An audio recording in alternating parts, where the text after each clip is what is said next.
Moi boa tarde a todas e todos e moitas grazas por estar aquí nunha tarde de venres tan espléndida ademais, así que moitísimas grazas.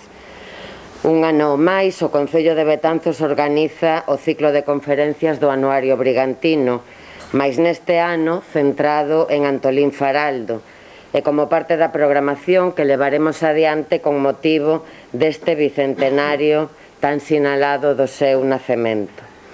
Nos vindeiros meses o Concello realizará diversas actividades para lembrar unha das figuras máis relevantes do século XIX galego. Neste ciclo de conferencias acompañaránnos Xurxo Martínez, que está á miña esquerda, gracias Xurxo, e Justo Baramendi, que nos falarán respectivamente da biografía de Antolín Faraldo no seu contexto sociocultural e político e do momento histórico do nacemento do galeguismo político. Hoxe comezamos coa conferencia Faraldo, un home novo, unha nova biografía á luz da documentación inédita e descoñecida, na que Xurxo Martínez botará a luz sobre a traxectoria de Antolín Faraldo, que ven de investigar para o seu libro recentemente publicado en Alvarellos, Querida Liberdade, vida e obra dun precursor do Rexurdimento. Xurxo Martínez é doutor cum laude en Filoloxía Galega pola Universidade de Vigo e premio extraordinario da tese de doutoramento. Dende o ano 2017 é técnico de normalización lingüística no Concello de Redondela. É especialista na época do Rexurdimento, no primeiro provincialismo e na prensa decimonónica. Sobre estes temas publicou numerosos artigos en revistas e obras colectivas e como investigador histórico tamén sacou á luz traballos sobre Rosalía, os Villar Ponte, Luis Soto ou Juan Compañel, entre outros. Así mesmo, é colaborador da prensa escrita de diversos xornais como Faro de Vigo, El Progreso, etc. Gañou diferentes premios, como o Premio de Poesía Díaz Jácome, o Premio Manuel Leiras Pulpeiro ou o Premio da Gala do Libro Galego polo libro Común Temos a Patria, biografía dos irmáns Villar Ponte, compartido con Emilio Insua. Tamén presidiu a Asociación Cultural A Nave das Ideas, impulsora do Día das Artes Galegas, e formou parte da directiva da Asociación Internacional de Estudos Galegos. Así que, como vedes, é un privilexio poder contar hoxe nesta primeira xornada deste Anuario Brigantino na honra de Antolín Faraldo. Xurxo, grazas por estar aquí. Tes a palabra.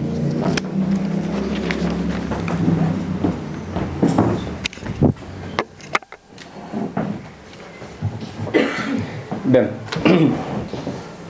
pois moitas grazas pola presentación, polo convite, por estardes aquí connosco, porque evidentemente un venres, ahora que se pode sair máis aos bares e aos espazos públicos sen a máscara, pois sempre se agradece máis agora estar nun espazo aberto que non aquí nesta sala. Por tanto, moi agradecido pola vosa presenza.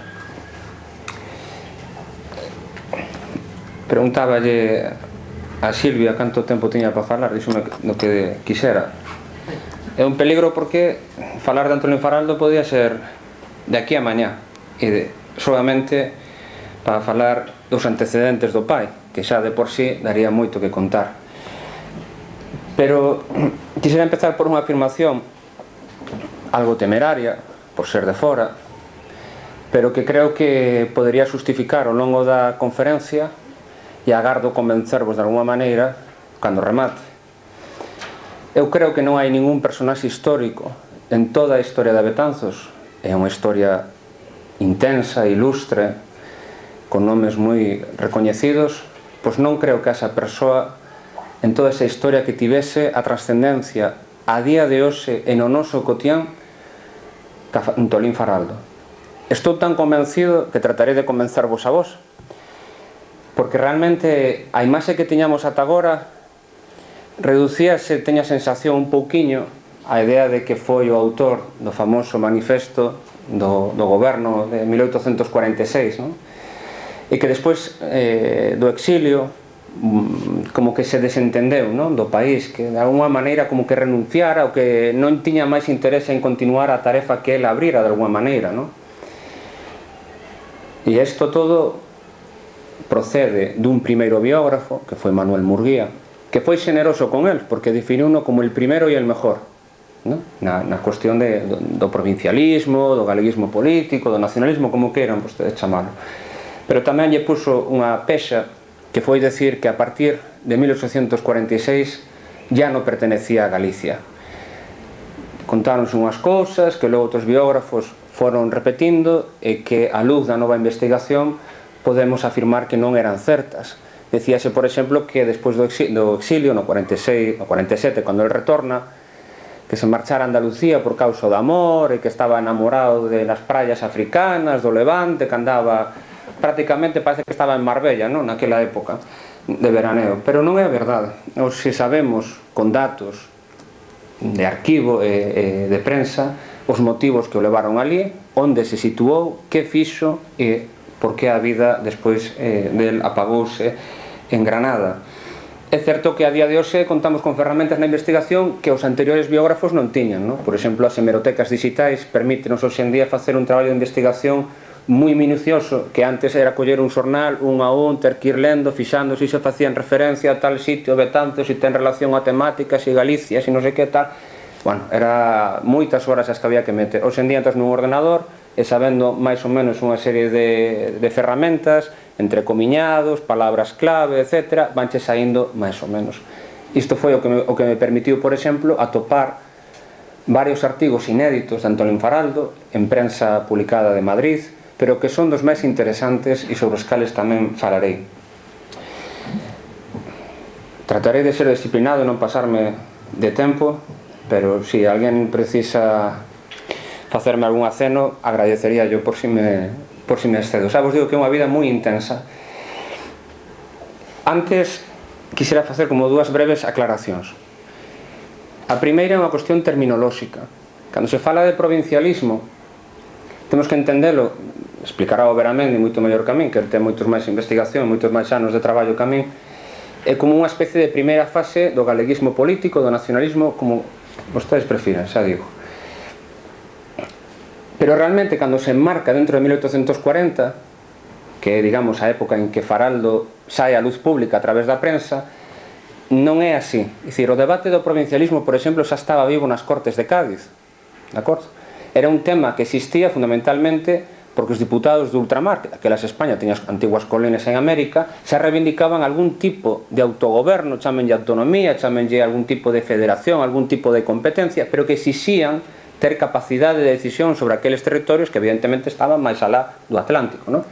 E foi un debate intenso, o provincialismo nas Cortes de Cádiz, que é un tema que ás veces non nos acordamos, porque sempre se centra un pouco no debate que afectaba ao conxunto de España, pero non nos damos conta que naquele momento o Imperio de España chegaba a América e, por tanto, había unha cuestión territorial. Logo estaban os antigos reinos, fundamentalmente o Reino de Navarra, pero sobre todo a Coroa de Aragón, de acordo? Aí tamén se provocaran debates alrededor do provincialismo. Quérese dicir, por tanto, que o concepto estaba vivo. E aquí había unha intelectualidade que tamén estaba nesa órbita, compartise ou non os postulados que defendesen uns vos outros, pero eran coñecedores de que había un debate sobre o territorio, sobre como se ia constituir o territorio, como se iba a organizar, non? Todo isto era algo vivo naquel momento. Ben, pasaron os anos, como digo, despois xa se converteu no que foi o provincialismo que vostedes coñecen dos anos 40 en Galicia, etc. Por tanto, eu considero que o provincialismo é unha primeira etapa na que se conforma o que a veces se chama o imaginario nacional colectivo, é dicir, a idea que nós temos de Galicia, de acordo? Fúndase no 19. Temos máis idea do resurdimento literario, sabemos máis sobre Rosalía, Pondal e Curros, e non temos idea a veces da nosa historia sociopolítica do 19, que é realmente trascendente na medida en, como digo, define o que nos entendemos hoxe por Galicia, de acordo? Nos agora, se dixemos, bueno, pois os celtas son como os nosos avós, son os nosos pais fundadores, máis ou menos, creo que todos, máis ou menos, con pequenos matices, estaríamos de acordo. Logo chegaron os suevos, logo a época medieval, logo etc. A nosa historia. Ben, logo hai unha parte que é a paisaxe, que tamén nos identifica. Logo hai unhas tradicións, hai uns costumes, hai incluso unha organización territorial en parroquias, que xa está dividida así desde que os suevos chegaron a Galicia. A división parroquial, non? E despois temos unha lingua, é dicir, hai unha serie de elementos que nos cohesionan como comunidade e que xuntos conforman, digamos, a idea que nos temos de Galicia. Se quitáramos o galego de Galicia, pois a mellor non a tiñamos esa imaxe que hoxe temos, verdade? Ben, pois todo iso faise ese traballo, digamos, de fusión nun crisol para que hoxe entendamos o que entendemos por Galicia, sempre cos vaivens da historia e sometido ás tensións políticas de cada momento. Ben, l'outra precisión que quería facer é a cuestión da imaxe que existía de Galicia cando nace Antolín Faraldo en 1822. Hoxe en día aínda escoitamos moitos chances sobre a cuestión dos galegos, non? Dicía aquela diputada daquele partido xa desaparecido, UPyD, Rosa Díez, dicía de Rajoy, gallego en el peor sentido da palabra, verdad? E este tipo de definicións dos galegos como unha especie de aloulados, aparvados, xente que non entende, xente un poquinho corta, xente que nunca se define ante as cousas porque sempre están entre arriba e abaixo, porque suben ou baixan, etc, etc, etc, que aínda perviven hoxe en día. Imaginade como podían ser hai 200 anos. Para que vos fagades unha idea, hai unha expresión 1850 recollida dun escritor, un xornalista de Madrid, que decía: a la abundancia de lluvias en Galicia hace que los poetas le llamen el orinal de España. Afortunadamente chegou Lorca anos despois e converteu aquela choiva en arte, non? Chove en Santiago, o doce amor, etc. Que se dicir que houbo xente moi pouca que sí que soubo valorar o que éramos como pobo, e houve outra que sempre tivo unha imaxe moi negativa de nós por razóns que poderíamos falar, pero entón xa me estiraría moitísimos máis días que falar de Antolín Faraldo, e por tanto creo que non convén que me exceda. Ben, a idea que existía de Galicia era esta: un pobo de brutos, de analfabetos. Hai poemas de Góngora insultándonos, referencias de Quevedo insultándonos, e todo así dende o século XVI, máis ou menos, en diante. Hoxe en día, de alguna maneira ou outra, é equiparable. Ben, por que digo isto? Porque hai que pensar que cando Antolín Faraldo se dispón a, digamos, a desenvolver a idea do provincialismo, facío dentro dun contexto adverso. É dicir, defender a Galicia naquele momento era defender, para moitos dende fora, a un pobo de ignorantes, a un pobo de incultos, a un pobo de estúpidos, a un pobo de pobres, a un pobo de esfameados, que non valían pa nada. Era mellor, como facían naquela época, deixarnos morrer de fame, verdad? E por iso nos buscamos a solución, que foi a inmigración. Ben, esta era a idea. Por tanto, o mérito que ten Faraldo en conxunto coa súa xeración foi dispoñerse a tumbar todos os presuizos, dirixíndose fundamentalmente, como non, ao pobo de Galicia. Realmente, o sea, mellor non lle damos o valor porque hai cousas que xa fomos conquistando, non? Pero cando un trata de facer o esforzo e situarse naquela época, é realmente excepcional, non? Enfrontarse, defender a Galicia xa inmediatamente implicaba por ser un paleto, ser unha persona que se lle iban pechar certas portas no mundo intelectual, no mundo cultural, etc. E houve xente que estuvo disposta a facelo a pesar das consecuencias que podían ter para eles. A propia Rosalía de Castro, moitos dos seus poemas, o prólogo de Cantares Gallegos, podedelo ler, e é un canto de defensa a Galicia, non? Ben, como digo, podería estenderme falando xa solamente do pai, pero direi únicamente que o pai era un home, como saben vostedes, absolutista, profundamente absolutista, santísimamente absolutista e realísimamente absolutista. Era tan absolutista que cando pediu un informe ao Concello de Betanzos, cando ele estaba preso alá en Ferrol, pediu ao Concello de Betanzos os diputados que lle fixeran unha especie de informe favorable, e estes diputados, en vez de facer o informe favorable, fixeron un informe bastante negativo en que reproducen o que supostamente dixo o pai de Faraldo, que se chamaba Feliciano, e dicía algo así: con solo imaginarme que pudiese nacer la idea del liberalismo en mis hijos, los mataría. Tuvo a santísima sorte de saír todos liberais. E ainda por riba tivo tempo para vivilo, porque o pai morreu xa, creo que no 1840, 42, nun accidente de cabalo. Unha cousa curiosa ali en Santiago. Ben, quer se dicir que por parte de pai non exactamente lle ven o progresismo a Faraldo ni nada que se poda parecer. E poderíamos pensar que podía vir do lado da nai. Pois tampouco. Unha das irmás da nai participa nunha especie de expedición para liberar os soldados ou a un soldado ou a algún cargo dos absolutistas. Quer dicir que por parte de pai e de nai e o ambiente familiar era profundamente absolutista. De acordo? Ben, Faraldo, como saben, naceu en 1822. Hoxe podemos decir, con prácticamente toda a seguridade, a casa na que naceu. Que, se non non me quero confundir, porque estou en Betanzos, non vai a ser que despois diga mal e se monte un follón, pero eu creo que é, se non recordo mal, a rúa San Francisco número 1, que é a que está fronte a Santa María de Azougue, non? Hai ali unha especie de praza pequeniña, pois nese número 1 naceu Antolín Faraldo. A pista, máis ou menos, xa non lo daba as referencias á figura do pai, que tamén foi, aquí tuvo moitos cargos en Betanzos, foi concelleiro, foi, bueno, pero non quero falar moito do pai, que, como vos digo, liaríame. Pero sempre dicían vecino de enfronte de Santa María de Azougue. Pero claro, en fronte de Santa María de Azougue, pois hai moitas casas. Como demos co dato de cal é a casa? Polo testamento da nai.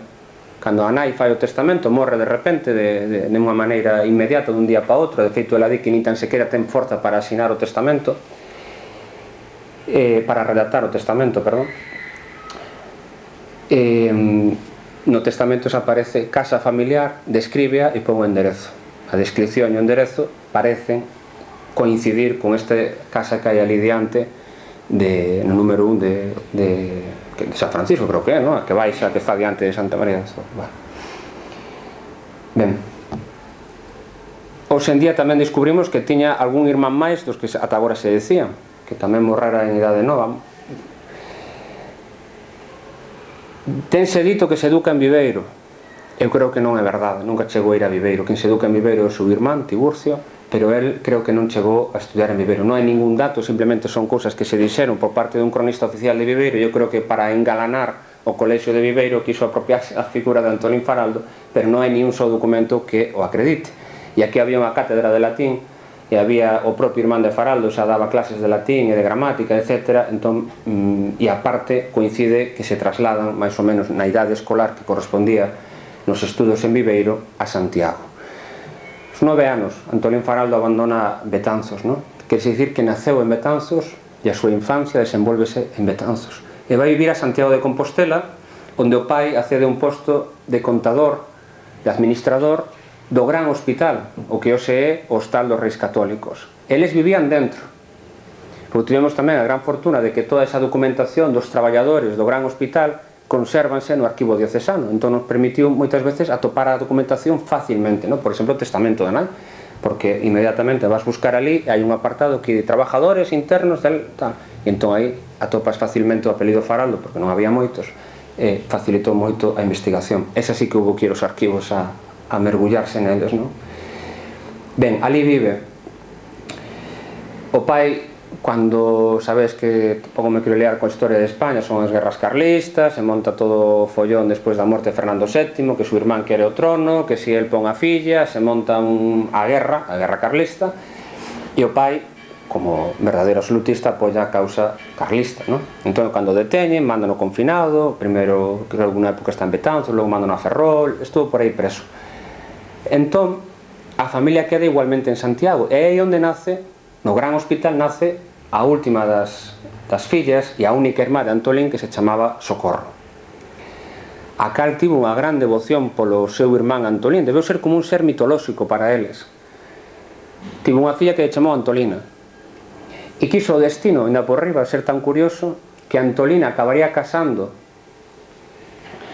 con un fillo, con un neto de Vicente Manuel Cociña, do cal vos falarei despois, que foi un ilustre escritor da zona de Viveiro, moi amigo dos Faraldo, que levaba no nome Antolín, en homenaxe ao propio Antolín Faraldo. Era o matrimonio Antolín-Antolina. Curiosamente o apelido perdíase na seguinte xeración e hoxe en día non parece, intentamos tamén buscar a pista dos familiares e quedaba algún descendente e non conseguimos máis que nos anos 60 a última referencia era un abogado de Avilés ata aí chegamos, non sabemos seguramente haxa familiares directos tenos que haber, terán guardados os arquivos porque sí que se sabe que a familia guardaba e custodiaba un arquivo, polo menos de prensa, de algún documento, xa ten dito Vales Villamarín, que el, cando era pequeno, coñecera esa casa e tivera acceso a algún manuscrito de Antolín Faraldo. Agardemos que o futuro pues, nos abra unha porta en que descubramos máis documentación de Antolín Faraldo. Ben, entón Faraldo, sitúaste neste Santiago, tamén quiso a historia, unha casualidade ben curiosa tamén, pero como sabedes, Rosalía de Castro nace o 23 de febreiro de 1837, non nace o 24, como pensamos ata agora, sino que o 24 cando a bautizan. Entón ese 24, despois de parir a mai, é cando levan a Rosalía ao orfanato do Gran Hospital. Quiso o destino que na mesma época e no mesmo lugar coincidisen dentro do Gran Hospital Antolín Faraldo, sendo un rapaciño, bueno, un rapazote xa, 15 anos, e 14 anos, e unha meniña que en aquel momento non era de pais incógnitos, que era Rosalía de Castro, ¿no? Logo falarei da influencia de Faraldo sobre Rosalía e sobre Murguía, que a ten e moita. Ben, edúcase en Santiago, estuda filosofía, saca moi buenas notas, póñenlle as notas sobresalencia, bueno, unha forma moi curiosa de decir que era un bon alumno, e entra a estudar medicina, de acordo? Non chega a licenciarse porque a súa vocación non era ser médico. A vocación de Antolín Faraldo foi sempre a política e a prensa, de acordo? O primeiro gran mérito de Antolín Faraldo, a esfera pública, a prensa.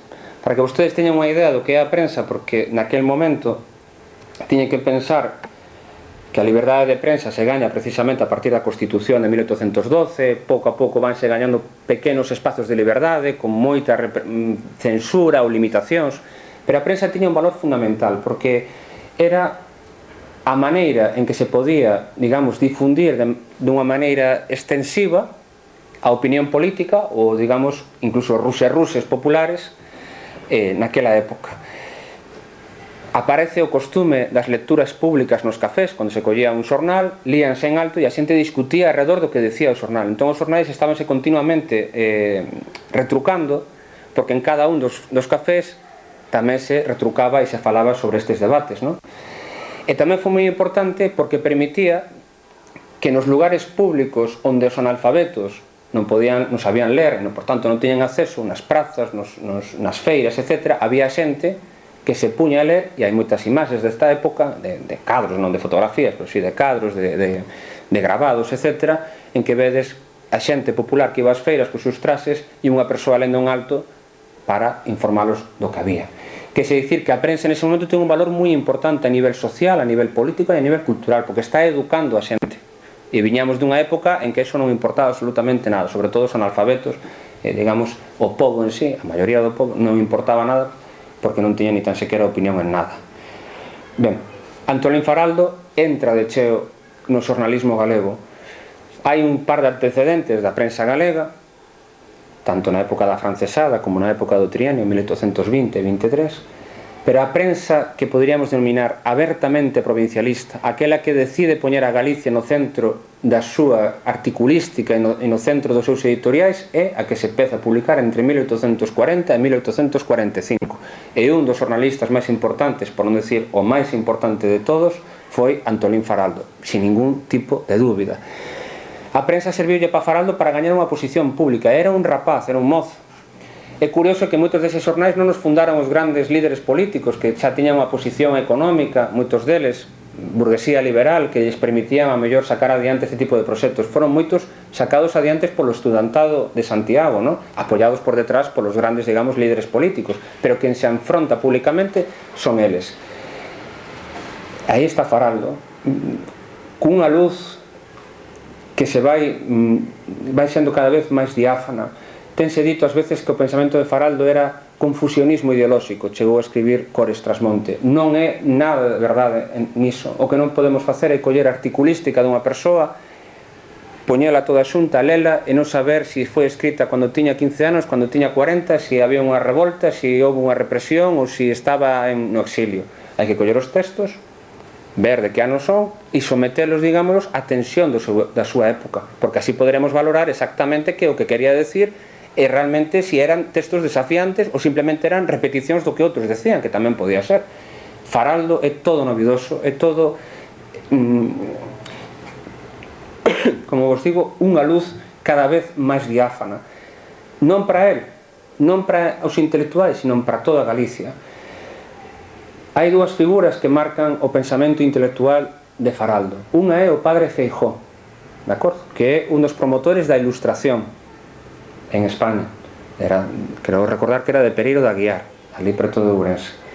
Chamaban yo Novatore, porque foi o primeiro en traballar. Foi dos primeiros que dixeron por escrito que o galego non era un dialecto do castelán, e caeronlle, como podedes comprender, las del 15. Pero ademais foi dos primeiros a defender a igualdade entre o home e a muller. Este punto é o que herda Faraldo fundamentalmente de Feijóo. A defensa do feminismo que Faraldo ten, e sobre isto el escribe, e sobre isto el ten dado discursos na Academia Literaria, que é unha especie como de asociación recreativa que tiñan ali en Santiago, procede do padre Feijóo. Pasa que o padre Feijóo facía dentro dun certo límite propio do século XVIII e propio da mentalidade dunha persoa religiosa, e Faraldo faino con toda a liberdade de quen é un mozo e, por tanto, creo que incluso conxénitamente ten que ser rebelde e, por tanto, rompe os límites do que se podía decir para decir o que hoxe parece normal, que naquele momento non o era. E a outra figura que marca o pensamento de Antonín Faraldo é un escritor, un historiador liberal, que fora perseguido, fora condenado a morte polo absolutismo, dicir, polos amigos do pai de Faraldo, que se chama José Berea e Aguiar, que é o autor da Historia de Galicia. Esta Historia de Galicia é a primeira que di que nós somos un pobo fundado polos celtas. É quen, digamos, difunde a teoría do celtismo en Galicia. Hai algúns autores anteriores que xa falaban un poquinho disto, sobre todo o padre Sarmiento, que foi unha mente portentosa, excepcional, o padre Sarmiento, pero Berea de Aguiar é quen o asenta e quen lle dá, digamos, un contido, un relato historiográfico. É dicir, o celtismo isto, temos estes datos, esta arqueoloxía, desenvolvéronse desta maneira, temos estes restos lingüísticos, estes restos arqueolóxicos, e logo continúa a historia, e aparecen os suevos. A etapa da presencia dos romanos, que a día de hoxe é unha etapa que consideramos positiva polo que supuso de innovación, de modernización e moitas cuestións que trouxeran os romanos, para Berea Aguiar e despois para Antonín Faraldo eran, para entendernos en termos actuais, uns imperialistas, non? Dicir, os celtas eran os que vivían aquí, non eran os romanos. Os romanos viñan a conquistarnos, os celtas que éramos, digamos, os galegos auténticos eran os celtas. Ben, Berea Aguiar fai este relato historiográfico e está fundando unha idea do que vos dicía antes, que alá é a idea de Galicia na súa conformación identitaria. O celtismo é a base, digamos, identitaria, e a continuidade son os suevos, de acordo? Os suevos foron o primeiro reino, cando os suevos chegan a Galicia, constituen o reino, e foi o primeiro reino moderno con fronteiras establecidas, o primeiro de Europa.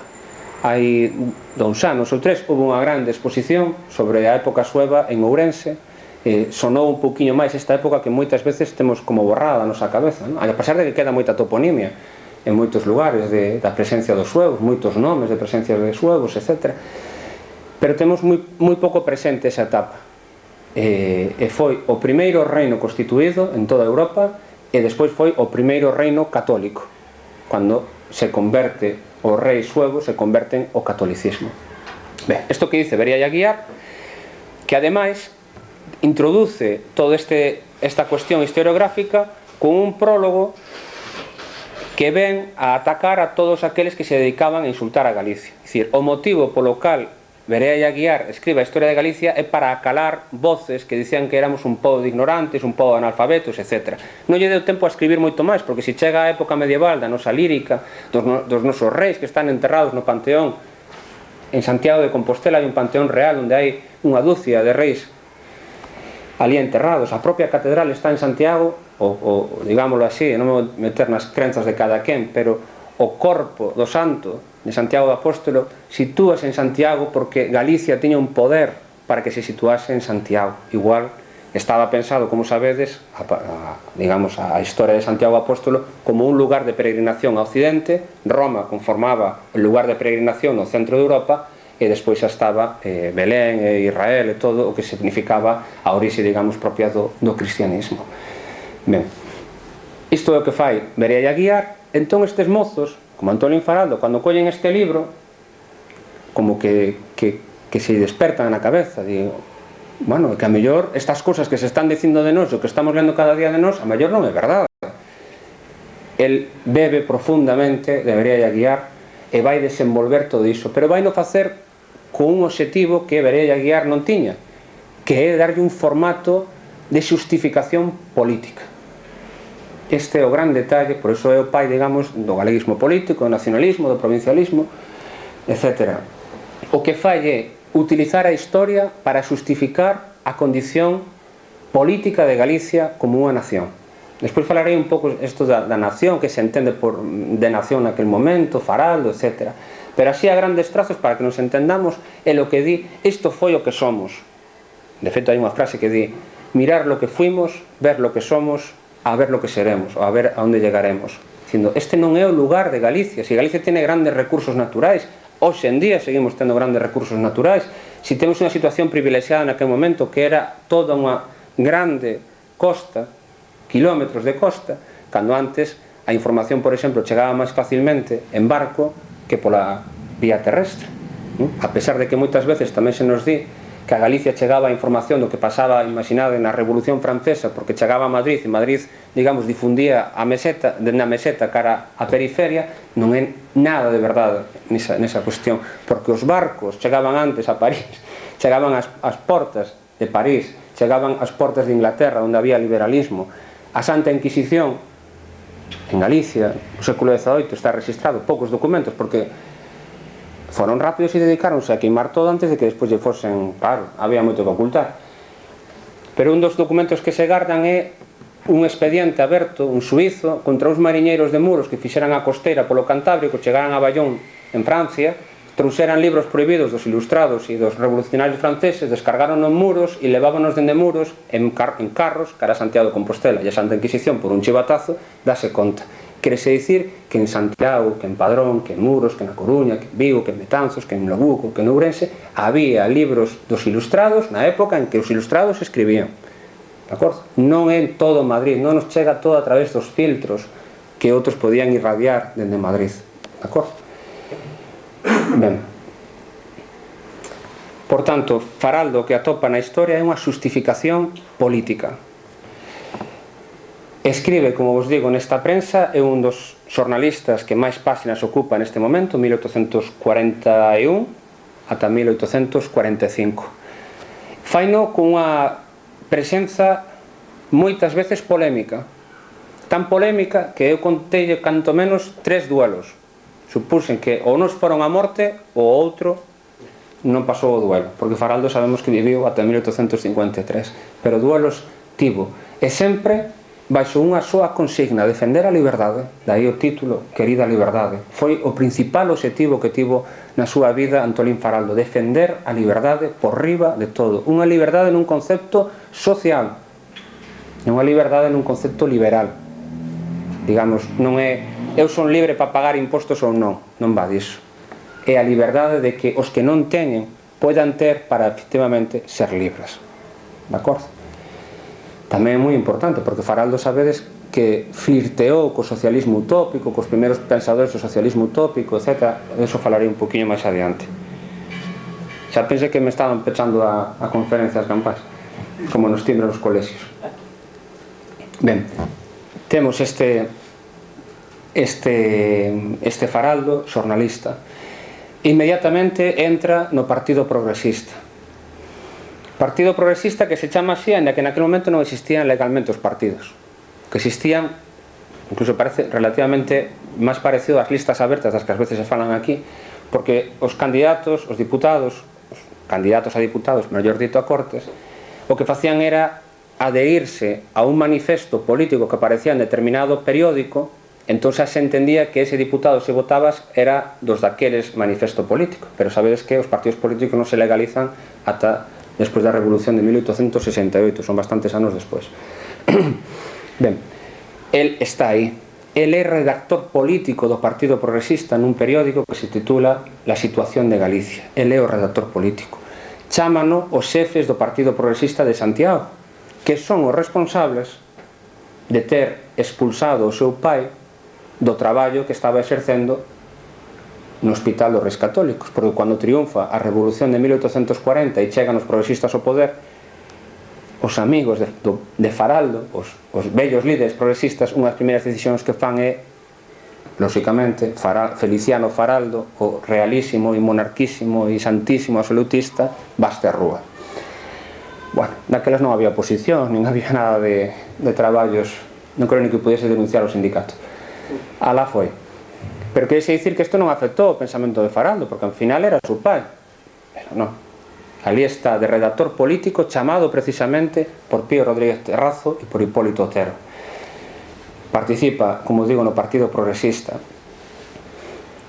Non me vou estender no que foi a época da Academia Literaria que vos comentaba, unha especie como de asociación entre profesorado e estudantado que se crea a marxe da universidade porque consideran que a universidade é un espacio caduco, que está pensando ainda en cousas moi antiguas e hai que empezar a falar de cousas novas. Daí as conferencias de Faraldo, por exemplo, sobre o feminismo, e incluso sobre a defensa, que isto tamén é moi curioso en Faraldo, a defensa da ocupación francesa, que era un tema moi delicado naquele momento porque había moitos que aínda viviran a ocupación francesa, pero Faraldo o que di é que os franceses trouxeran a revolución e os principios liberais, e o que fixeran os galegos ao final foi devolverlle o trono do absolutismo os Borbóns naquele momento a Fernando VII, non? Bueno, é un tema delicado que hai moitas cousas que se poderían discutir, pero fai un matiz importantísimo que é esa, digamos, simpatía polo social, que el distingue que o pobo galego o que fixo foi quitarse a espada da, digamos, opresión. O problema de Faraldo foron os que dirixiron esa loita que devolveron a Galicia o absolutismo. Pero el, digamos, que libra, esculpa ao pobo que loitara contra os franceses porque evidentemente os franceses cometeran abundantes excesos. Ben, crea na Academia Literaria, ele é socio constituinte, ele é un dos promotores, a carón do seu irmán, deste tal Vicente Manuel Cociña, que dadavos con este nome, que logo explicaré por que é tan importante, e outros. Aí é onde, digamos, el vai gañando unha posición pública, fala moitas veces en público e tamén escribe na prensa sobre distintas cuestións da Academia Literaria. Ben, no ano 44 escribe nun periódico tamén progresista, pero desta vez da Coruña. Suceden, bueno, non me vou meter unhas cuestións políticas, fan que haxa unha nova situación política e acaba Faraldo sendo redactor político dun periódico na Coruña que se chamaba El Vigilante, tamén progresista, da liña de Espartero. Despois, estes son matices a ver a xente que a mellor lle poda soar para que podades orientarvos por onde podía ir. Ben, pero chega o gran ano de 1845 e el funda El Porvenir. É o principal periódico do provincialismo, ele é o director, ele é a alma mater, ele é quen conduce ese periódico, e el quen chama ao seu carón a dous amigos que son José Rúa Figueroa e Antonio Romero Ortiz, de tendencias republicanas, porque Faraldo tamén tuvo simpatía polo republicanismo, e isto falarei despois se deu o paso ou non deu o paso ao Partido Republicano, sobre isto tamén falarei un pouquinho despois. Ben, xúntanse os tres e fundan El Porvenir. Foi o periódico máis importante, pero é o periódico en que xa observamos, como vos decía antes, non vale coller toda a articulística seguida de Faraldo e non sabela distinguir. É un Faraldo que xa escribe como un diamante, perdeuse un gran escritor en Antolín Faraldo, non un político, non solamente un xornalista, sabía escribir cunha man firme, sabía escribir dunha maneira que penetra en nós cando aínda hoxe lemos a distancia de 150 anos. Hai un artigo dedicado ao suicidio, un tema tan actual nestes días, anda hai pouco que se puso un teléfono público para a atención das persoas que sufren este problema. Faraldo trata esta cuestión moi polémica, porque o suicidio non estaba permitido, vamos a decirlo así, máis que permitido, era un gran pecado nunha sociedade profundamente católica. Ninguén pode quitarse a vida agás Deus, non? Que decide cando temos que poñer fin a nosa estadía na Terra. Montase unha grande polémica sobre este tema. Conto esta anécdota para que vexades quen foi Antolín Faraldo naquela época, porque creo que rompe moito a idea que puidades ter a priori. El publica un artigo porque un amigo seu suicídase, e entón se crean voces de estudiantes, era un compañeiro de facultade, entón outros estudantes, pois, efectivamente, levan a acusalo, pois, chegan a dicir que era la orgía e el festín de la muerte, ¿no? Cando unha persoa se suicidaba, como que lle gustaba a morte, o sangue e todo este tipo de historias, que non creía en Dios, que era un ateo, que era, bueno, todo este tipo de cuestións como para insultalo. E Faraldo que fai é publicar un artigo dicindo: hai unhas circunstancias sociais que oprimen a unha persoa de tal maneira que cree que a única solución é o suicidio. E chega a dicir: eu non justifico o suicidio, pero exculpo a quen se ten a decisión de suicidarse porque hai unhas condicións sociais que levan a esa persoa ao borde do precipicio e cae. Bueno, a reacción do arcebispo de Santiago foi mandarlle un recadero e dille: chaval, saca outro artigo, retráctate e non confundas ao personal. Aquí hai unha fe, hai unhas crenzas, isto é como funciona a sociedade e non te metas en líos. Bueno, pois para que vexades quen era Antolín Faraldo, o que fai é sacar un artigo reivindicándose unha vez máis e atacando precisamente a Igrexa e aqueles que defendían ou insultaban aquelas persoas que por desgraza optaban polo suicidio como unha solución á súa vida, non? Que paradóxico. E aínda por riba chega a dicirle o arcebispo algo así como: vostede, escribía en castellano, dice, usted no es nadie para dirigirme ni decirme lo que tengo que hacer, porque yo soy libre para pensar y escribir conforme a mis ideas, y sobre todo cuando usted estuvo 9 años desterrado por absolutista. Arcebispo de Santiago de Compostela, que era como rei en Galicia, para que nos fagamos unha idea, era o que máis mandaba naquela época en Galicia. Ben, e pensarían vostedes, ata aí? Pois non. Que resulta que hai un debate na Facultade de Medicina que se fan unha defensa dun traballo, como hoxe en día cando hai unha tese, hai unha exposición pública e calquera pode asistir e ao final da exposición non estou de acordo porque o que está dicindo é mentira, e di tal. Entón vai un estudiante de medicina, non ten maior ocurrencia que tratar o tema do suicidio como efectivamente unha especie como de desvío da sociedade, que era injustificable, etc. A prensa da época, para que saibades tamén a popularidade, anuncia que Antolín Faraldo vai a asistir a esa sesión. O poro do alumno non sei se aprobou ou suspendeu, pero debía estar como un flan.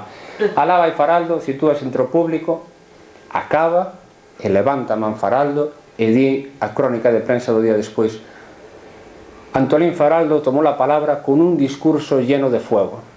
Claro, es que do que debeu decir ali debeu ser excepcional, porque logo a prensa conservadora dedicouse a indicar que Antolín Faraldo había que telo no ollo da censura e da represión.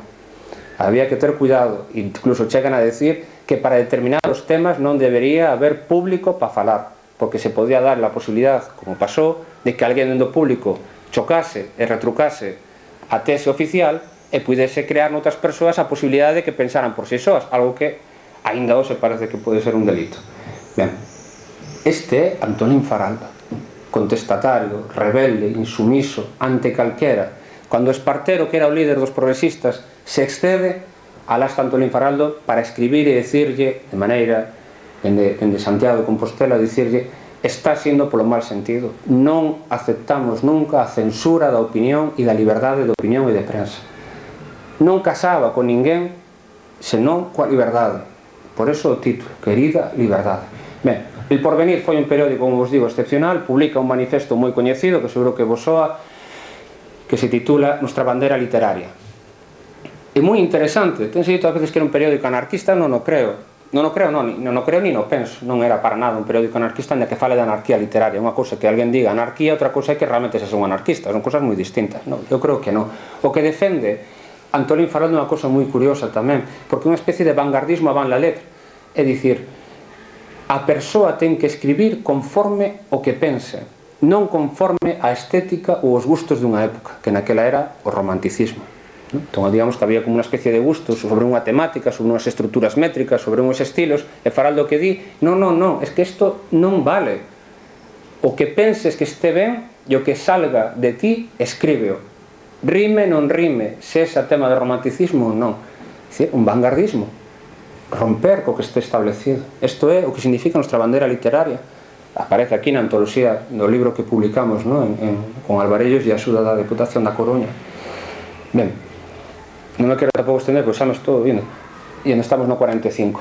Este periódico péchano por orde gobernativa.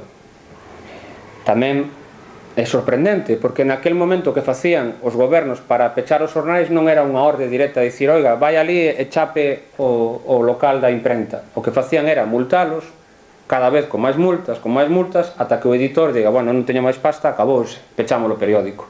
No caso de Faraldo foi directamente orde gobernativa do gobernador da Coruña para pechar El Porvenir. Claro, o escándalo foi mayúsculo, e sobre todo cunha persoa como Faraldo, que se xa se enfrontaba ao arcebispo de Santiago, agora se enfronta co gobernador da Coruña, non? O motivo foi fundamentalmente dous. Un duelo, un convite a un duelo a un director dun periódico provincialista tamén, pero conservador. Era o director do periódico La Aurora de Galicia, que estaba fundado polo posterior fundador de Faro de Vigo, José María Posada. Ben, pois este director era un antigo absolutista, profesor de teoloxía no seminario, que escribira un libro sobre las tinieblas del 19, las tinieblas de algo así escribira, pero era un panfleto absolutista total. Entón, este saca un editorial en La Aurora de Galicia atacando El Porvenir, porque as súas ideas eran moi avanzadas e vostedes o que están é creando na conciencia da xente unhas auténticas animaladas. Isto non se pode permitir, vostedes, isto hai que pechalo xa. Faraldo contéstalle e non deixa, para que sabes tamén como era, títeres en cabeza, e chega ao final, aparte de poñelo a caer como un pingo, porque chama de todo, absolutista, porque é un retrógrado, entón día, y llegará un día en que ya no sirvan las palabras, puntos suspensivos, y llegará el acero. Bueno, este foi un dos motivos que provocou a denuncia contra o gobernador, porque claro, unha amenaza directa, e outro era o provincialismo, ¿no? Tan abertamente era provincialista, ¿no? Que en El Porvenir onde suelta aquela famosa frase: algún día los gallegos no serán más que gallegos. Cuando se compara, porque Antolín Faraldo funda esa relación, esa hermandade con Irlanda, ¿no? Que logo tuvo tanta extensión dentro do nacionalismo galego, as relacións con Irlanda, é Faraldo quen a funda, é quen fai a comparativa entre Irlanda e Galicia, e tamén con Polonia, é dicir, dúas nacións que estaban en procesos, digamos, de loita pola emancipación. Irlanda, que estaba sometido ao poder británico, e Polonia, que estaba repartida, sempre estuvo torceada entre os alemáns, os austriacos e os rusos. Ben, entón fai esa comparativa, non a fai con Portugal, non a fai con Francia, non a fai con estados formados, faino con nacións que queren emanciparse. Entón é interesante porque ten un pequeno matiz, non? De acordo, pecha 1845 e entón hai xente que lle di a Faraldo: oe, pecharon o periódico, saca outro con outro título, que máis dá? Seguimos igual. E Faraldo di: non, a solución non é engañarse facendo trampas ao solitario. Se non hai liberdade de opinión e de prensa, o camiño ten que ser outro. 1845, 1846. Antes, polo Nadal de 1845, máis creo que un 25 de decembro, un 25 ou un 31, por aí andará. No libro aparece o dato exacto, pero non me acordo exactamente. Resulta que fan unha xornada na Alameda de Compostela dirixida por Antolín Faraldo. Como vedes, era un tío moi popular, moi polémico, moi atractivo para o estudantado que estaba en efervescencia, para os líderes progresistas porque topaban alguén que era capaz de decir en alto que ás veces eles non se atrevían porque tiñan medo a perder certas, digamos, beneficios sociais. Entón realizan unha especie como de, non manifestación, dicen paseo, pero bueno, alá van para celebrar nada máis ni nada menos que a victoria do Partido Liberal en Inglaterra. Isto xa dá a idea de que non éramos un lugar afastado, desconectado do mundo. Eles teñen a noticia de que o Partido Liberal acaba de gañar as eleccións en Inglaterra, entón saen a celebrarlo. E acaban nun café na Rúa do Vilar en que se producen un mitin que tampouco era legal. Se utilizábanse os cafés para falar en alto, pero os mítines tampouco estaban permitidos. Alá interveñen en termos republicanos, o propio Antolín Faraldo fala en termos republicanos, e entón colle, claro, Antolín Faraldo xa estaba no ollo do furacán, denúnciano, volven a chamar a capítulo, alá ten que ir a Coruña a declarar, outra vez diante dos militares, etc. Desta vez salvouse. Xa estamos en febreiro do 46. Como sabedes, este é o período entre xaneiro do 46 e abril, cando se ultiman os detalles do levantamento de 1846, o que nos chamamos a Revolución Galega de 1846. A imaxe que tiñamos era que Faraldo, bueno, pois que é chamado para que escriba, pero como era estudiante, sabía escribir moi ben e tal, ele está na conspiración, a conspiración interna. El tiña información do que estaba pasando e ele estaba moi ben conectado. Cando se produce o levantamento en abril, o 2 de abril en Lugo, o general Solís dá levantamento e levántanse contra o goberno de Madrid, pero non por ser o goberno de Madrid, sino porque era un goberno conservador. Vale? É dicir, a causa pola cal se levantan non é unha causa provincialista, é unha causa político-ideolóxica. Gobernan os conservadores e como naquela época era unha desgracia, cando eu estudiaba no instituto, o século XIX era un lío, porque sempre cada 2-3 anos cambiaban os gobernos, sempre había levantamentos e ao final liabaste cos nomes. Bueno, pois queren preparar un levantamento precisamente para acabar co poder conservador. Eso sucede o 2, o día seguinte de madrugada, Santiago, os milicianos en confabulación cos líderes progresistas van ao cuartel, hai militares que tamén están confabulados e proclaman, digamos, a rebelión de Santiago. Entre eses milicianos, entre eses primeirísimos milicianos está Antolín Faraldo. A primeira orde que recibe como miliciano é defender as portas da muralla de Santiago. E alá vai como miliciano a defender as portas de Santiago. Non era, como vedes, alguén que foi chamado a escribir, era alguén que tomou un fusil, naquela época os milicianos, como sabedes, eran moi frecuentes, entón foi combater. Solís chega a Santiago, preparan todo, dispoñen, digamos, a organización do que iba a ser o levantamento, teñen un primeiro intento de batalla en Sigüeiro, que ao final nin hai tiros, nin hai nada, pero ali foi Faraldo a defender como miliciano esa batalla, a Sigüeiro. Días despois tamén hai outra batalla en Sigüeiro, esta vez sí que se provoca, sí que hai unha confrontación bélica de 4 horas de disparo cruzado, e aí está Antolín Faraldo disparando, imaginamos que estaría disparando as ordes de Miguel Solís, non? O máis interesante da Revolución de 1846 é cando o 15 de abril se constitúe, digamos, o goberno galego, a Xunta Superior del Gobierno de Galicia, e é nomeado Antolín Faraldo como secretario. Era o secretario, no libro creo que se demostra claramente, era o secretario, era o presidente, era a mente, era o redactor, era o músculo, era o ideólogo, foino todo, absolutamente todo, sin ningún tipo de dúbida, sen ningún tipo de dúbida. Quen dirixe civilmente a revolución é Antolín Faraldo, sen ningún tipo de dúbida. Todo o que está escrito no periódico oficial que se saca en nome do goberno galego, que se titula La Revolución, todo está escrito por Antolín Faraldo. Non só ese manifesto que aínda a día de hoxe, se o ledes, sinte a intensidade daquel momento, porque sabía escribir moi ben, era capaz de despertarnos, aínda 150 anos despois, aínda é capaz de despertarnos ese momento de efervescencia de liberdade que se preparaba, non? O que eles pensaban que se iba a preparar Antolín Faraldo. Ese articulado de casi 20-24 artigos que eles proclaman como goberno e que están aquí reproducidos, fala da reforma educativa, fala da reforma da Guardia Civil, fala de moitas cuestións que afectan, digamos, a organización dun goberno. Redactou nas Antolín Faraldo, non as redactou os grandes líderes progresistas, redactou na Antolín Faraldo, foi o ideólogo e foi a mente. Pero, como digo, o máis interesante foi que o propio goberno chega un momento en que toma o liderado da revolución. Non son os militares os que van tomar as decisións. Hai un momento en que cando ven que a revolución xa empeza a ir apretándose un pouco, porque veñen as tropas dende Madrid, que manda o goberno central, comezan as primeiras victorias do goberno, digamos, para entendernos, español, que entra por Ponferrada e por aí, dirixense a Lugo. Entón aí eles danse conta de que hai un pequeno lío entre os dous mandos militares, un era Solís, outro era Rubín. Entón eles deciden tomar o poder, o sea, tomar o liderado do que ten que ser a revolución. Vale? Isto é máis interesante, porque é o poder civil que se impón ao poder militar para dirixir unha revolución. Ben, como sabedes, aquí en Betanzos veu Solís para atacar a Coruña, porque a Coruña non se quixera sumar a revolución, entón chega Solís, aséntase aquí en Betanzos e o primeiro que fai é cargarse, destituir a corporación. E acabouse aquí que poñan os progresistas. E viñan os progresistas e puxeron os progresistas ao mando de Solís. É moi curioso porque se di que o número de alistados milicianos voluntarios foi dos máis altos da zona. É dicir, que quen sabe se aínda quedaba un rastro de Faraldo, do espírito de Faraldo entre os habitantes desta cidade. Ben, como sabedes, posteriormente se produce a revolución, o sea, a batalla final ali na entrada de Santiago, en Cacheiras, concello de Teo.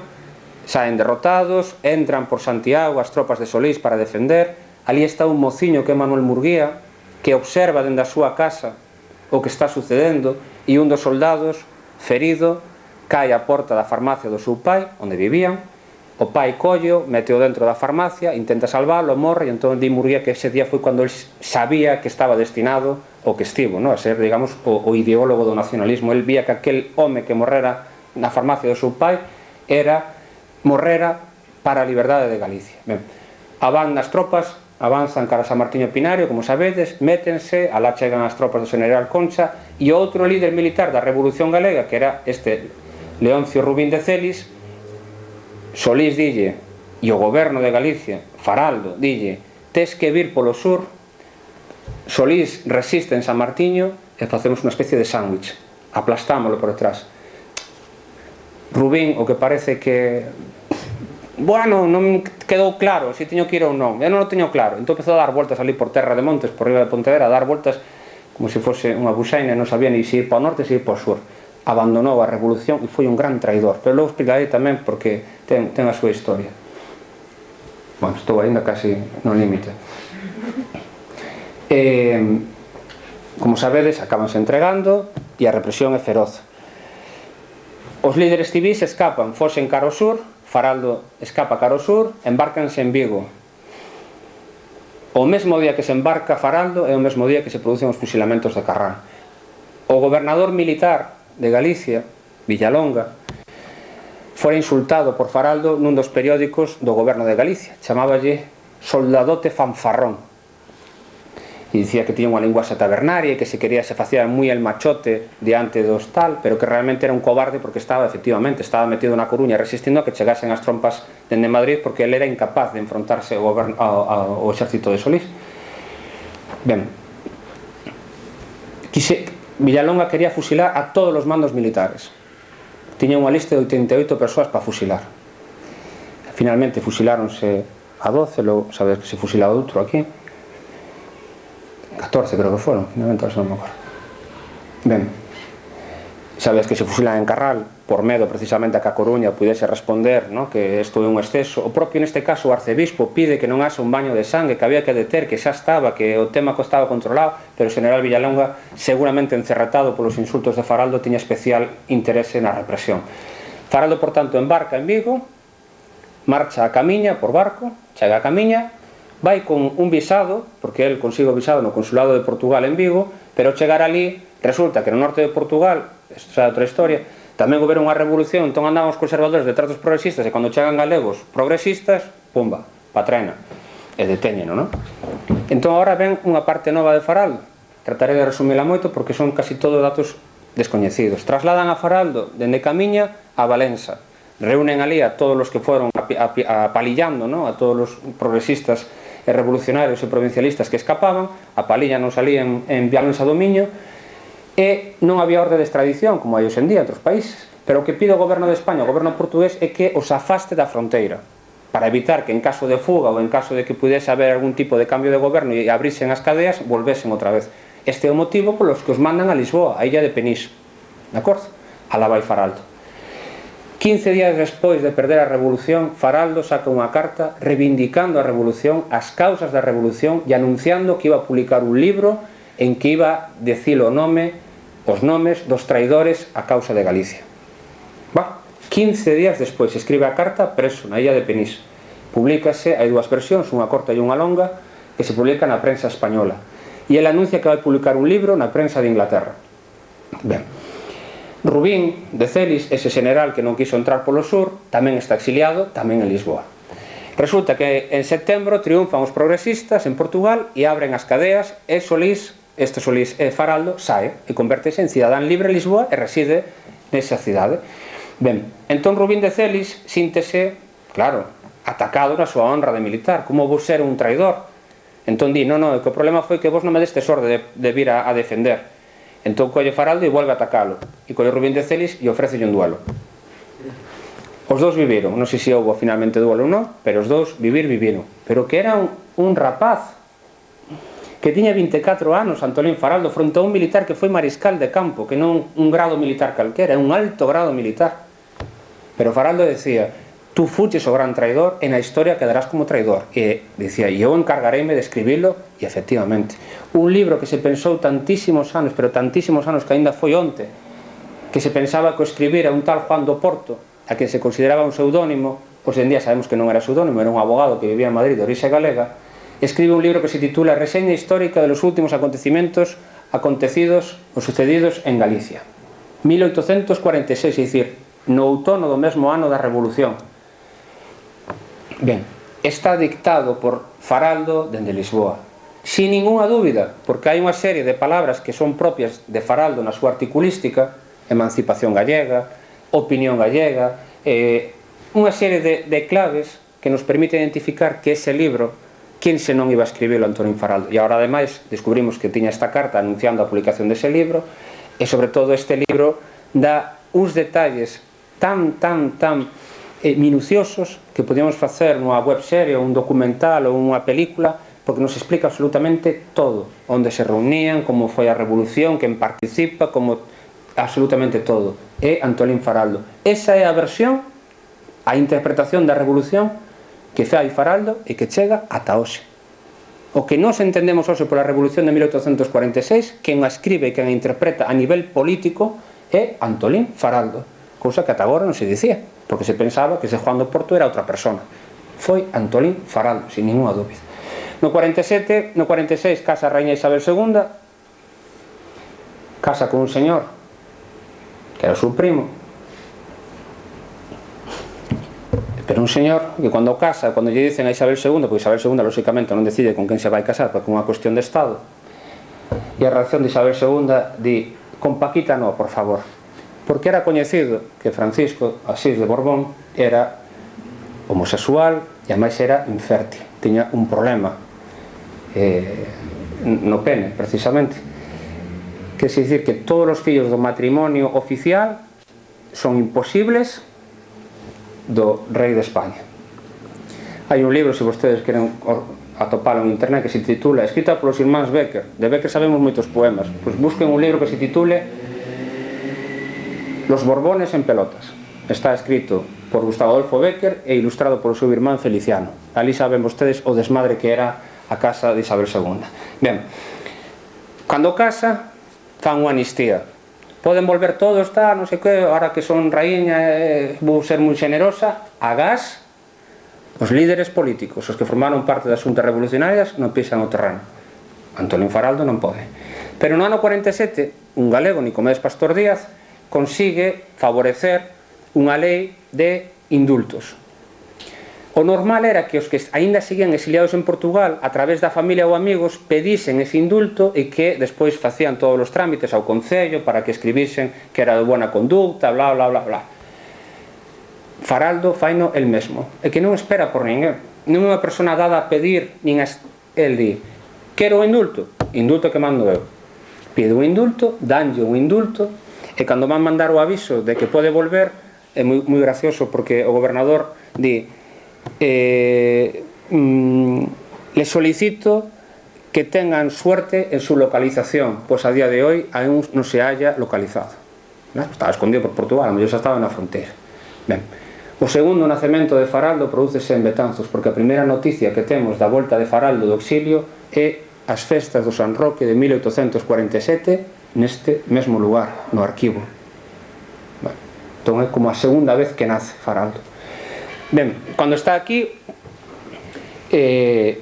inmediatamente se traslada, sigue reivindicando a revolución. No abandonaremos esa bandera hecho pedazos en las calles de Santiago. O sea, nunca renunció á revolución, morreu defendendo a revolución e a Galicia. Ben, entón marcha a Madrid, camiño dun lugar de Córdoba que se chama Pozo Blanco. Por qué? Primeiro, porque a represión que existía en Galicia aínda despois da revolución era moi grande. Hai moitos casos coñecidos, por exemplo, os seus colegas José Rúa Figueroa e Antonio Romero Ortiz, que tamén se exilian, un exilio interior, marchan a Madrid, porque aquí cada vez que había un mínimo pensamento de revolución, iban os militares e mandaban os presos. Entón, eles deciden o exilio interior. Faraldo marcha a Madrid, camiño dun lugar que se chama Pozo Blanco. Por qué? Porque ali estaba Vicente Manuel Cociña, aquel que vos dixen, non vos olviden vostedes deste nome. Vicente Manuel Cociña era moi amigo do irmán de Tiburcio Faraldo e é quen o acolle. E Faraldo dedícase a traballos de legislación e facenda durante máis ou menos 2 anos, do 48 ao 50. Ali está situado, non foi o amor que decía Murguía nas praias africanas e polo Levante, unha especie de marbellización do relato de Faraldo. Non é a verdade, el marcha a un lugar porque ten un sentido. Ali está Vicente Manuel Cociña que o acolle. E cando chega ali, que fai? Meterse no Partido Progresista, ser elixido membro da directiva do Partido Progresista, e cando permiten o regreso do general Espartero, que era o gran xefe militar, quen vai a reunirse en audiencia privada en representación de todos os progresistas de Córdoba é Antolín Faraldo. Querese dicir que non quedou como un personaxe perdido na historia, aínda estaba combatendo. Ben, no ano 51 trasládase a Madrid e ali funda un periódico que se titula La Europa, de acordo? Fixemos grandes esforzos para atopar algún exemplar e non nos atopamos. Na Biblioteca Nacional, no arquivos e tal, non dei con ningún exemplar. Pero foi un periódico que durou un suspiro, a menos de 15 días. Un periódico fundado por Faraldo, de liña progresista e con republicanos. Faraldo non deu o paso ao Partido Republicano, que xa existía, fundouse en 1848 e nós estamos en 1851, porque Faraldo levaba consigo a idea de que había que unificarse no Partido Progresista para tomar o poder. E despois, tomando o poder, xa discutiremos, e el defendía o republicanismo abertamente, pero primeiro hai que tomar o poder, non dividirse. Isto é o que di Faraldo. Publican este periódico e xusto nese ano é cando se asina o acordo entre a Santa Sede, entre o Vaticano e o Estado español. É o Concordato de 1851. Claro, o Papa, a Isabel II dixeronlle, vostede asine, e a Isabel II foi a asinar. E entón o Papa dixo, este é a miña, porque claro, a Iglesia levaba bastante resquemor de toda esa amortización, de todo o que lle quitaran, das terras, dos mosteiros, todo o proceso de desamortización. Entón colle o Papa e se cree moi cheo, e entón di nunha especie de encíclica pública que aparece, que agora a Iglesia ten que controlar os estudios, a Iglesia vai intervir sobre o currículum escolar, a Iglesia é a única fe que se profesa en España, é dicir, como que se toma a revancha, vale? E Antolín Faraldo, que era un home católico, foi profundamente católico, pero foi tolerante, defende abertamente a tolerancia religiosa, aplaude a Lutero, aplaude a Mahoma, acude a unha sinagoga a escoitar os cantos en Lisboa. É dicir, é un home con unha capacidade de tolerancia e de apertura cara a outras persoas, no sentido máis prístino e máis limpo da liberdade, da tolerancia, da confraternización de que poida pensar distinto ou poida profesar unha fe distinta. Ben, pois este era Antolín Faraldo. Cando saca isto o Papa, pois se non lle chega ao arcebispo de Santiago, Faraldo decide enfrontarse ao mismísimo Santo Padre e saca un artigo contra isto. Quen denuncia a Europa é o nuncio do Vaticano, é dicir, quen realiza a denuncia de la Europa é o Vaticano. Subiu de escalafón Faraldo. Xa non chegaba a Santiago, foi a Roma. Faltaba chegar a Xerusalén, pero non lle deu tempo, que morreu pronto. O Papa, a través do nuncio, dá aviso ao goberno de que se liquide a Europa. Efectivamente, pechao, por orde gobernativa, igualmente, nin multas ni nada, pechao, acabouse. Antisocial e sedicioso, e de posturas antirreligiosas, creo que chegan a decir. Foi tamaño o escándalo que se crea unha comisión de investigación no Parlamento español. Hai unha comisión que se dedica a investigar por que motivo se está pechando o periódico La Europa del señor Antolín Faraldo. Incluso hai sectores conservadores que apoian esa comisión de investigación porque consideran que os excesos do goberno conservador xa eran excesivos. Faraldo escribe un artigo en prensa pedindo participar nesa comisión e falar directamente no Parlamento español, porque el decía, igual que unha persoa acusada nun suízo ten dereito a defenderse, pois nun suízo político que vostedes están realizando sobre min, que mínimo que o director dese periódico veña aquí e o defenda. Por suposto non lle deron permiso e por suposto, como prácticamente todas as comisións de investigación acabaron sendo por maioría absoluta do goberno e por tanto quedou en auga de maio, non serviu de nada. Faraldo entra nese momento como redactor do principal periódico dos progresistas de toda España, que se chamaba La Nación. Naquel momento dirixido por José Rúa Figueroa, e tiña como redactor xefe a Antonio Romero Ortiz. Os tres directores del Porvenir e os tres que participaron activamente na Revolución e os tres que viviran no exilio en Portugal atópanse de novo en Madrid á fronte do principalísimo, vamos, con diferencia, foi un xornal moi importante La Nación. Ali está Antolín Faraldo como redactor. En 1853 trasládase, el estaba enfermo xa de febre amarela, trasládase a Granada a tomar baños, como se decía, a unha especie de balneario, e ali de súpeto agrava a enfermedade, solamente dá tempo a acudir en asistencia del un irmán e morre, enterrado en Granada. Vales Villamarín foi quen atopou a partida de defunción. Sábese como era a lápida, sábese que puña a lápida, pero créese, ou díxose, que o corpo, a tumba, que fora exhumada e botada a unha fosa común, a unha especie de osario común, osario xeral, etc. A mí dixeron hai pouco que non era certo, porque había unha parte do cementerio que aínda estaba sin tocar e que a mellor aí podía ser. Non sei, habrá que ir a Granada. Eu creo que hai uns anos o Concello de Betanzos fixera ou solicitara unha información sobre a posible localización da tumba de Faraldo para repatriar, digamos, ainda que fose as cinzas do seu corpo a Galicia. Ben, morre. E agora, e acabo con isto, xa me chego a hora, algunhas reflexións. Cantos lugares de Galicia, cantas alamedas, avenidas, prazas, edificios, rúas levan o nome de Antolín Faraldo.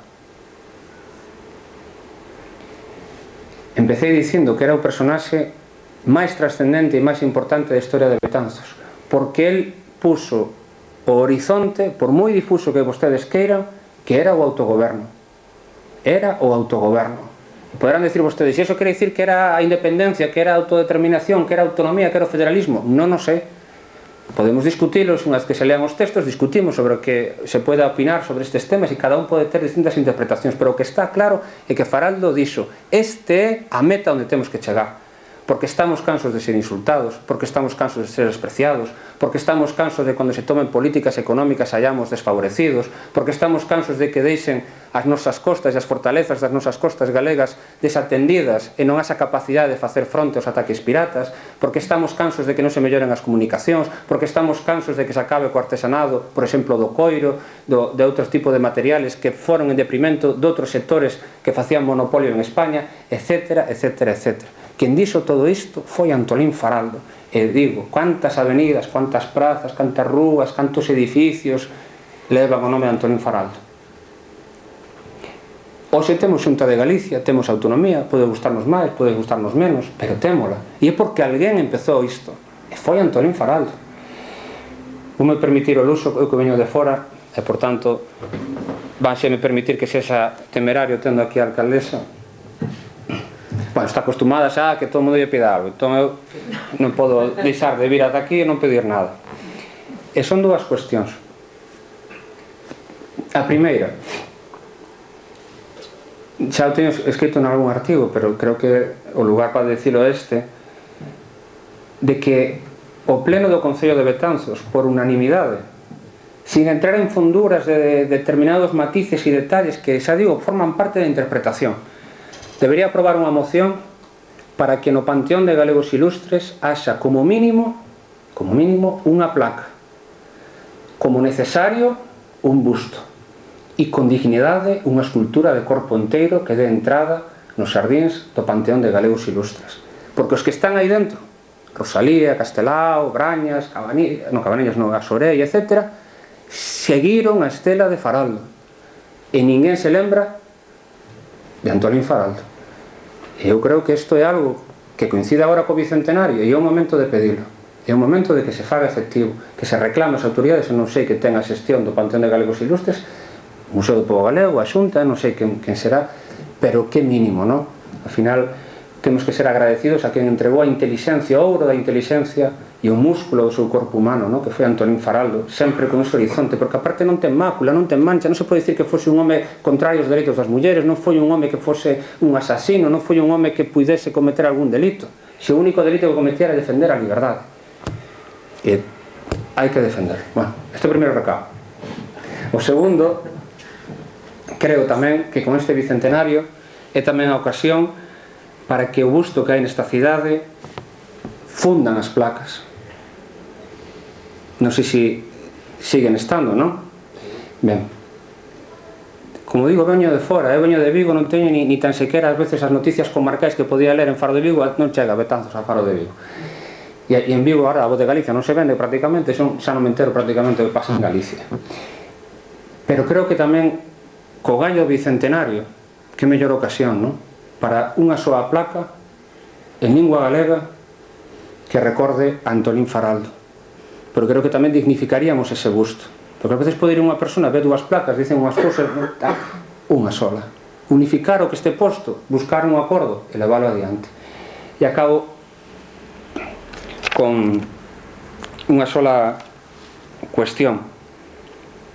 Bueno, falei da importancia que tiña despois na influencia de Murguía, porque Faraldo o que fixo foi redactar o temario. Quen desenvolveu os temas foi Murguía. Todo o que ás veces se dice que Murguía que é o pai do nacionalismo, o pai do resurdimento, etc. O que fai Murguía, e Murguía recoñece públicamente, por eso coloca a Faraldo como precursor dos precursores, o que fai é desenvolver as ideas que Faraldo enunciara e que a morte prematura levouno a fin. E acabo con dúas cousas. A primeira, falaba sobre o tema de nación, e é interesantísimo. En Faraldo non van a topar vostedes un solo artigo que fale do idioma galego, nin un artigo que fale da cultura, nin un artigo que fale da antropoloxía nin dos costumes, e que lle dá igual, porque tiña outro sentido. Como digo, era un animal político, e el di que nós seremos nación o día en que o pobo de Galicia teña conciencia de ser nación. Non é que un pobo sexa nación porque fale unha lingua. Isto non é verdade, e eu estou de acordo con Faraldo, porque entón acabaríamos nunha especie de etnicismos, de espiritualismos, etc. Non. O que importa é que o pobo que constitúe un país teña conciencia de ser nación. É dicir, que se refrende como nación. E o que di Faraldo, a través da historia vostedes aprendan o que fomos para poder ser algún día, e daránse conta de que o camiño aberto é este. Por tanto, é moi interesante, porque non ten nada que ver coa tradición posterior de Murguía. Murguía sí que decía, non somos nación porque temos unha cultura, temos unha paisaxe, tal. Faraldo que di non é iso. Faraldo que di é, somos nación o día en que o pobo de Galicia teña conciencia de ser nación. Por iso lle daba tanta importancia o estudio da historia e o estudio na escola tanto primaria como universitaria. A educación, ¿no? A educación e a historia. Foi moi interesante esta cuestión, ¿no? de Faraldo. No libro creo que se contan con máis detalles, saben que me excedo en moito, podería estar moitísimo máis, hai cuestións moi interesantes sobre a súa vida, sobre as súas temáticas moi actuales, e eu creo que efectivamente neste bicentenario é a ocasión propicia. Este é o meu humilde contributo para restituir a súa memoria. Eu, alá onde poida, farei votos para que desagraviar a memoria de Antolín Faraldo, que en tanto merece de nós e a quen tan agradecidos deberíamos estar. Moitas gracias pola vosa paciencia.